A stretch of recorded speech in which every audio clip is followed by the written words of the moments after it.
आप जब भी कोई सामान को खरीदते हैं तो खरीदने के पहले आप चेक करते होंगे कि इसके पीछे FSSAI का लोगो है कि नहीं, क्योंकि वही एक डिपार्टमेंट है जो इन सब चीज़ का गारंटी लेता है कि सही है कि नहीं। अगर लोगो नहीं है, लाइसेंस नंबर नहीं है, तो समझिए कि ये खाने लायक नहीं है। कुछ लोग समझदार होते हैं, वो ये चेक करेंगे कि एक्सपायरी डेट क्या है, चलिए वही बहुत बढ़िया। कुछ और समझदार होते हैं, वो इन सब चीज़ों को खाते ही नहीं है, वो कहते हैं ये सब जहर है, सब खाओ ही मत। बेसिकली FSSAI का काम होता है पूरे इंडिया में रूल बनाना कि कौन सी वस्तु खाने लायक है और कौन सी नहीं है। जो खाने लायक नहीं है उसको बैन कर देना और उसकी लाइसेंस नंबर को भी छीन लेना।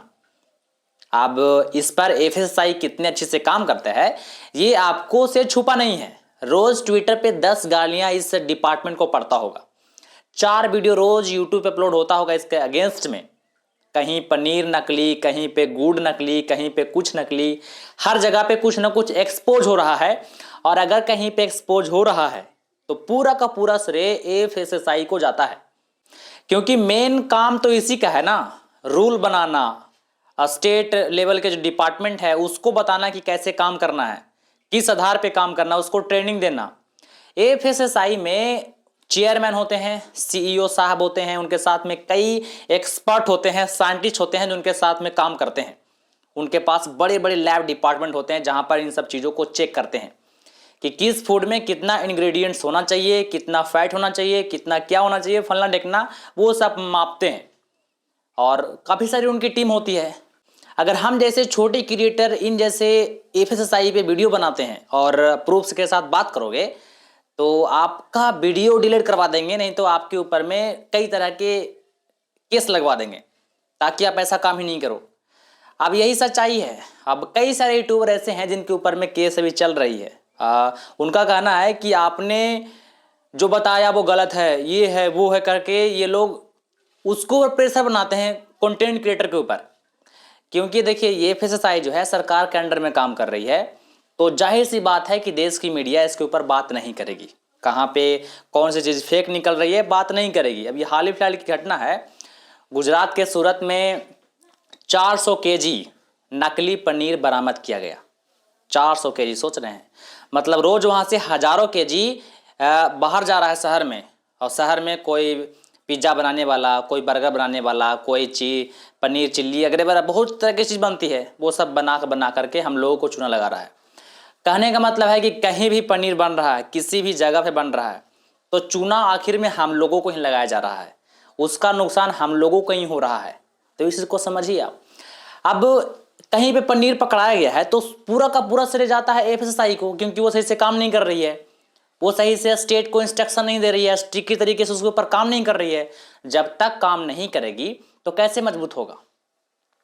तो पहली चीज़ कि जितने भी पैक्ड सामान है उसकी निगरानी करना FSSAI का काम है, और जितने भी रेस्टोरेंट हैं उसका भी काम FSSAI को है।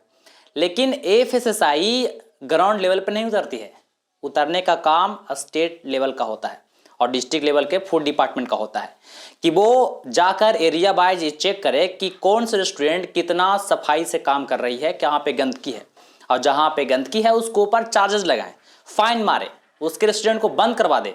ये सब काम होता है। लेकिन अगर एक्चुअली में आप इंडिया में देखोगे तो गंदगी बहुत जगह दिखेगा आपको, रेला पे, ठेला पे, उधर आप रेस्टोरेंट में देख लो वहाँ भी, होटल में देख लो वहाँ भी। और पैक्ड सामान का तो बोलो ही मत, कई सारे बड़े बड़े कंपनी के जो सामान हैं उसमें खराब खराब चीज़ लोगों को देखने को मिला है। तो इसका क्रेडिट तो जाएगा FSSAI को, क्योंकि वो मेन डिपार्टमेंट है, पूरे इंडिया में सब कंट्रोल उसी के हाथ में है, तो लोग लपेटे में उसी को लेते हैं। लेकिन अभी तक वो डिपार्टमेंट सुधारने का नाम नहीं ले रही है। अब इस वीडियो में थोड़ा आपको और डीपली समझाते हैं कि बाहर के देशों में किस तरह से उनके डिपार्टमेंट काम करते हैं और इंडिया के लोग किस तरह से काम करते हैं और इसे कैसे सुधारा जा सकता है, इसके ऊपर भी हम बात करेंगे। विदेश में जैसे कि आप US की बात करें तो वहाँ पे किसी भी रेस्टोरेंट को वो जब चेक करते हैं तो उनका 0 to 5 एक रेटिंग होता है। इस रेटिंग के बीच में एक नंबर उनको दे दिया जाता है, ये चेक करके कि इनका यहाँ पे कैसा खाना बन रहा है, कितना ध्यान रखा जा रहा है, कितने स्टाफ हैं, स्टाफ कितने सुरक्षित तरीके से काम कर रहे हैं। तो जिसका 0 लेकर 0 से 2 है, समझो कि सबसे खराब क्वालिटी वहाँ पे खाना बनाई जा रही है। जिसको 2 से लेके 3, 4, 5 है तो समझो कि बेहतर माना जाता है। और जितने भी रेस्टोरेंट हैं, खाना बनाने वाले जितने भी वहाँ पे वेंडर हैं सारे, उन सबको एक नंबर दिया जाता है और उस नंबर को अपने दुकान के बाहर चिपकाना पड़ता है और लोग कस्टमर देख के पता कर लेते हैं कि यहाँ पे खाने लायक है कि नहीं। अगर नंबर 0 के आसपास है तो मत खाओ और 3 के अगर ऊपर है तो खाने लायक है, ऐसे में खाओ। तो बाहर के देशों में ऐसा होता है। बाहर के देशों में ऐसा भी होता है, जैसे अमेरिका में अगर आपने कोई भी गलती कर दिया और कंप्लेन आ गया आपके रेस्टोरेंट से, अगर सही से खाना नहीं बन रहा है, तो 1 बार 2 बार वार्निंग देते हैं, तीसरा बार में सीधे आपके दुकान को बंद करवा देंगे, आपके लाइसेंस को छीन लेंगे। तो ऐसा वहाँ पे खौफ बना हुआ है कि लोग गलती करते ही नहीं है। इंडिया में क्या होता है कि यहाँ पे नहीं तो कोई बोलने वाला है, अब बोलने वाला भी है तो जैसे कोई ऑफिसर दुकान के पास में गया, रेस्टोरेंट के पास में गया, तो सीधे ना साइड से पैसा पकड़ा देता है। अब पैसा पकड़ने के बाद हमारे देश को पता ही है कि सबसे कर्मचारी काम करते हैं, सीधे बैक साइड होकर चलाते हैं ऑफिस। तो ऐसा होता है। तो नकली पनीर या कोई भी नकली सामान अगर मिल रही है तो गलती सिर्फ एक की नहीं है, FSSAI की भी गलती नहीं है। वो रूल बनाई है और रूल पढ़ोगे तो बहुत अच्छा रूल बना हुआ है, लेकिन इम्प्लीमेंट करने का पूरा श्रेय स्टेट लेवल और डिस्ट्रिक्ट लेवल के जो फूड डिपार्टमेंट है उसके ऊपर जाता है। अगर आपके डिस्ट्रिक्ट में सही से काम नहीं हो रहा है तो पूरा का पूरा श्रेय आप लेके जाइए उनको लिए, उनको क्रिटिसाइज कीजिए। जो आपके स्टेट के फूड डिपार्टमेंट का जो हेड है, डिस्ट्रिक्ट लेवल पे जो हेड है, उनको आप क्रिटिसाइज कीजिए, क्योंकि गलती उन्हीं का है। एक बहुत बड़ा समस्या हमारे देश में है जनसंख्या का। कुछ लोग कहते हैं कि इतनी जनसंख्या है, इतनी जगह पे स्टॉल लगते हैं, रेस्टोरेंट हैं, होटल हैं, कैसे मैनेज होगा। तो देखिए ये कोई बहाना नहीं है, ये एक्सक्यूज बोले तो है। चाइना जैसे इतने बड़े देश में खाने पीने की सामान को इतने अच्छे तरीके से बेचा जाता है, उसके तुलना अगर आप इंडिया से करोगे तो इंडिया ज़्यादा बड़ा भी नहीं है। तो ये एक्सक्यूज बनाने से बेटर है कि अपने डिपार्टमेंट को सही किया जाए। अगर डिपार्टमेंट सही से काम करेगी तो कोई गलती देखने को नहीं मिलेगा। लेकिन अगर देश के नेता पे ही सवाल बार उठाए जा रहे हों तो डिपार्टमेंट कितना अच्छा से काम करेगा।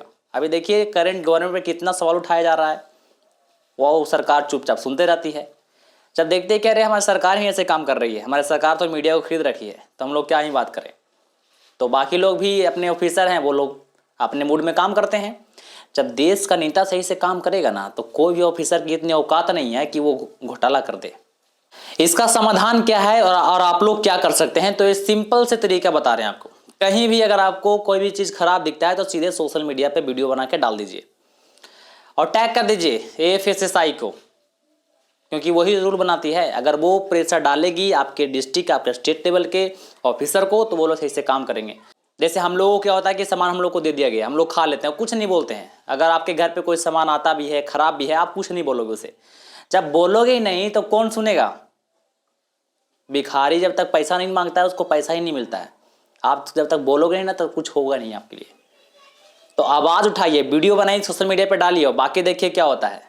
और अगर ये नहीं करना है तो जो मिल रहा है वो खाइए, और अगर इन सब पे विश्वास नहीं है तो घास फूस खाइए। फिर बाहर की चीज़ों को खाने की ज़रूरत आपको नहीं है।